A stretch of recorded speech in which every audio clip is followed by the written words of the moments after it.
এদিকে রাজধানীর পাম্পে পাম্পে এখনও যানবাহনের দীর্ঘ সারি, দীর্ঘক্ষণ অপেক্ষা করেও তেল না পাওয়ার অভিযোগ করছেন কেউ কেউ। এ নিয়ে বিস্তারিত জানাতে উত্তরার খিলক্ষেত পাম্প থেকে আমাদের সঙ্গে যুক্ত হচ্ছেন সহকর্মী আফজাল হোসেন। যাচ্ছি আফজালের কাছে। আফজাল, এই মুহূর্তে রাজধানীর পাম্পগুলোর পরিস্থিতি আপনি কেমন দেখছেন? চালকরা পর্যাপ্ত তেল পাচ্ছেন কিনা বিস্তারিত জানাবেন।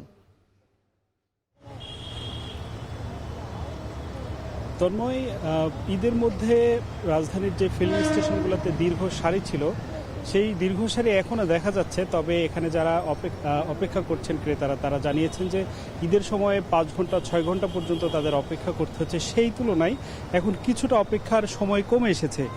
এবং এদিকে পাম্পের যারা কর্মচারী রয়েছেন তাদের সাথে কথা বলেছি, তারা যেটা জানিয়েছেন যে ঈদের সময়ের বা ওই ছুটির সময়গুলোতে ডিপো থেকে তারা পর্যাপ্ত তেল পাননি। তবে এখন ডিপো থেকে তেলের সরবরাহ কিছুটা বেড়েছে এবং এর ফলে ফিলিং স্টেশনগুলোতেও তারা গ্রাহকদেরকে একটু বেশি তেল দিতে পারছেন। যদিও এখানে এসে দেখেছি যে মানে কখনো কখনো 200 টাকা, ক্ষেত্র বিশেষে 400 টাকা পর্যন্ত দেয়া হচ্ছে।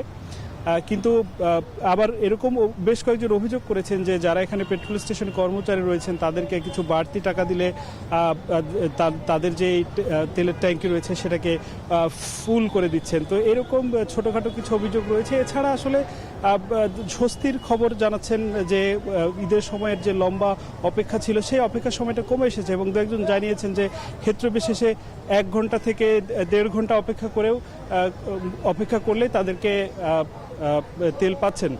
তো এছাড়া সবচেয়ে বেশি সমস্যার কথা জানিয়েছেন মূলত আপনি জানেন যে রাজধানীতে যারা রাইড শেয়ারিং সার্ভিস দিয়ে থাকেন এই সকল ড্রাইভাররা সবচেয়ে বেশি সমস্যার কথা জানাচ্ছেন। তো এই ছিল এই ফিলিং স্টেশন থেকে সবশেষ। তন্ময়।